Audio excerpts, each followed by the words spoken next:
Chers frères et sœurs, vous avez tous en tête cette scène dans les albums d'Astérix où, sous prétexte de poisson pas frais, tous les Gaulois s'engagent dans une bagarre passionnée. Quand je vois toutes ces personnes qui s'énervent au volant, quand je vois toutes ces personnes qui s'enflamment au nom d'idéologies contradictoires, quand je vois les journalistes s'échanger des noms d'oiseaux, quand je vois des voisins s'enguirlander pour une branche qui dépasse, parfois le monde me fait penser à ces bagarres gauloises. Alors je me suis demandé, pourquoi est-ce que les hommes cherchent plutôt le conflit que la paix, l'animosité plutôt que la fraternité? Ça semble être une tendance. Il me semble que la réponse à cette question vienne en partie du fait de l'ennui. Le monde s'ennuie, tout est si facile. Nous voulons quelque chose et nous l'avons presque immédiatement. J'ai mal à la tête, hop, une aspirine. J'ai un petit creux, hop, une barre de chocolat. J'ai du temps libre, hop, une série. La vie est facile, la vie est ennuyeuse. Pour les Gaulois aussi, la vie est ennuyeuse. Si on les attaque, le druide leur prépare de la potion magique. S'ils ont un petit creux, ils partent chasser le sanglier dans la forêt. Rien de bien enthousiasmant dans leur quotidien. Les bagarres viennent donc apporter un peu d'animation. Elles donnent l'impression à ces Gaulois que leur vie a un sens, alors qu'elle paraît plutôt morne et monotone, sans but. Nous sommes comme nos ancêtres les Gaulois, ennuyés et qui plus est, confinés. L'ennui vient donc s'ajouter à l'ennui. Et nous quittons notre ennui par de nombreuses distractions, dont la colère et la bagarre font partie. Oui, sauf que nous sommes chrétiens. Et cela implique une responsabilité. Notre Maître nous a confié des talents et nous devons les faire fructifier. Le Christ nous a confié le don de la foi et nous devons le faire fructifier.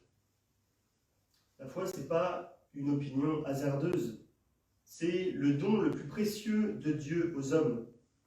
Dieu, en Jésus, nous fait don de la foi pour qu'à travers elle soit rassemblé dans l'unité tout le genre humain. La foi fait l'unité entre les hommes. Dieu est à l'origine de notre foi et donc à l'origine de l'unité entre les hommes et la paix. Sans Dieu, il n'y a pas de foi, sans foi, il n'y a pas de paix. Et il n'est pas étonnant qu'un monde qui rejette Dieu ne trouve pas la paix. Mais encore, un chrétien qui ne cherche pas la paix ou la fraternité universelle, comme dirait le pape François dans une encyclique récente, est un chrétien qui n'agit pas selon la foi. Un chrétien qui ne cherche pas la paix est un chrétien qui enterre son talent. Un serviteur mauvais et paresseux, un serviteur bon à rien. Ça, c'est pas moi qui le dis, c'est l'Évangile. Ainsi, si je résume, chercher l'unité, la paix, sans la foi n'est pas possible. Mais la foi qui ne cherche pas l'unité, la paix, est une foi morte. Voilà donc, chers frères et sœurs, deux écueils à éviter. Chercher à changer le monde sans Dieu et se prétendre de Dieu sans en vivre par la charité. Et sans doute, est-ce que nous tombons tous dans l'une ou l'autre de ces impasses, peut-être particulièrement en ce moment à propos de l'interdiction de célébrer les messes en public. Certains d'entre nous peuvent être tentés de mettre la foi de côté un peu facilement en se disant « tant pis pour la messe, on peut bien s'en passer, la santé, il n'y a que ça de vrai ». Mais la santé, sans la sainteté, ça ne sert à rien. D'autres parmi nous peuvent être tentés de se servir de la messe comme d'un argument politique pour dénoncer la gestion de la crise par les autorités. Mais on ne se sert pas de la messe, de la foi, comme d'une arme, comme d'une massue pour taper à l'aveugle dans la mêlée. La messe, la foi, c'est trop grand pour cela. Soyons donc conscients de ces deux tentations. Parce que je sais qu'il y a actuellement quelqu'un qui est content, qui se réjouit. C'est rare de trouver quelqu'un de content de nos jours. Mais pourtant, aujourd'hui, il y a quelqu'un qui jubile d'excitation et dont on peut entendre l'effroyable rictus du fond des abîmes. C'est le diable, le tentateur, le diviseur. Le diable, fou de joie, a lancé tous les fourneaux des enfers à plein régime, et le monde est recouvert d'une épaisse fumée. On n'y voit plus rien. Le monde est divisé, les chrétiens sont divisés, et nous sommes tous tentés. Mais dans l'épaisseur de ces ténèbres, eh bien, brille la lumière de la foi confiée à l'Église. Et l'Église, je le rappelle, ce ne sont pas que les pasteurs. L'Église, c'est tous les baptisés. Et s'il revient aux pasteurs la charge et la mission d'authentifier la foi, il revient à tous les baptisés la charge et la mission de l'annoncer. C'est cela, faire fructifier ses talents.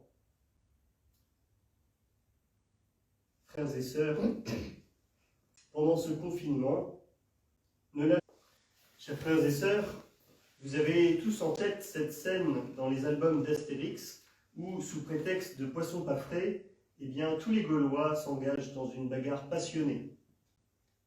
Quand je vois toutes ces personnes qui s'énervent au volant, quand je vois toutes ces personnes qui s'enflamment au nom d'idéologies contradictoires, quand je vois les journalistes s'échanger des noms d'oiseaux, quand je vois des voisins s'enguirlander pour une branche qui dépasse, eh bien, parfois le monde me fait penser à ces bagarres gauloises.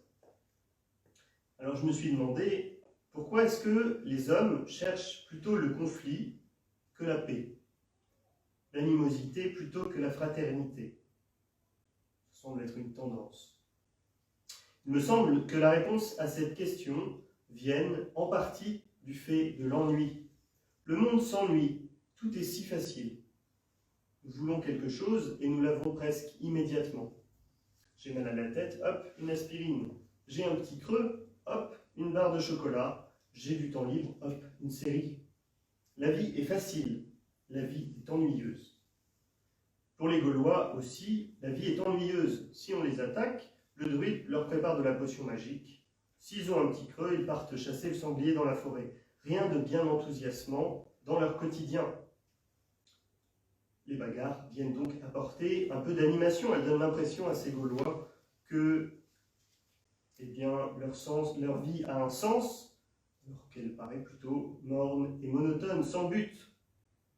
Nous sommes comme nos ancêtres les Gaulois, ennuyés et qui plus est, confinés. L'ennui vient donc s'ajouter à l'ennui. Et nous quittons notre ennui par de nombreuses distractions, dont la colère et la bagarre font partie. Oui, sauf que nous sommes chrétiens. Et cela implique une responsabilité. Notre Maître nous a confié des talents et nous devons les faire fructifier. Le Christ nous a confié le don de la foi et nous devons le faire fructifier. La foi, ce n'est pas une opinion hasardeuse, c'est le don le plus précieux de Dieu aux hommes. Dieu, en Jésus, nous fait don de la foi pour qu'à travers elle soit rassemblé dans l'unité tout le genre humain. La foi fait l'unité entre les hommes. Dieu est à l'origine de notre foi et donc à l'origine de l'unité entre les hommes, de la paix. Sans Dieu, il n'y a pas de foi, sans foi, il n'y a pas de paix. Et il n'est pas étonnant qu'un monde qui rejette Dieu ne trouve pas la paix. Mais encore, un chrétien qui ne cherche pas la paix, ou la fraternité universelle, comme dirait le pape François dans une encyclique récente, eh bien, est un chrétien qui n'agit pas selon la foi. Un chrétien qui ne cherche pas la paix est un chrétien qui enterre son talent. Un serviteur mauvais et paresseux, un serviteur bon à rien. Ça, c'est pas moi qui le dis, c'est l'Évangile. Ainsi, si je résume, chercher l'unité, la paix, sans la foi n'est pas possible. Mais la foi qui ne cherche pas l'unité, la paix, est une foi morte. Voilà donc, chers frères et sœurs, deux écueils à éviter. Chercher à changer le monde sans Dieu et se prétendre de Dieu sans en vivre par la charité.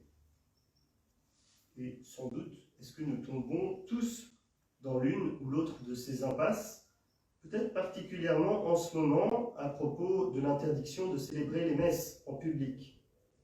Certains d'entre nous peuvent être tentés de mettre la foi de côté un peu facilement en se disant « tant pis pour la messe, on peut bien s'en passer, la santé, il n'y a que ça de vrai. Mais la santé, sans la sainteté, ça ne sert à rien. D'autres parmi nous peuvent être tentés de se servir de la messe comme d'un argument politique pour dénoncer la gestion de la crise par les autorités. Mais on ne se sert pas de la messe, de la foi, comme d'une arme, comme d'une massue pour taper à l'aveugle dans la mêlée.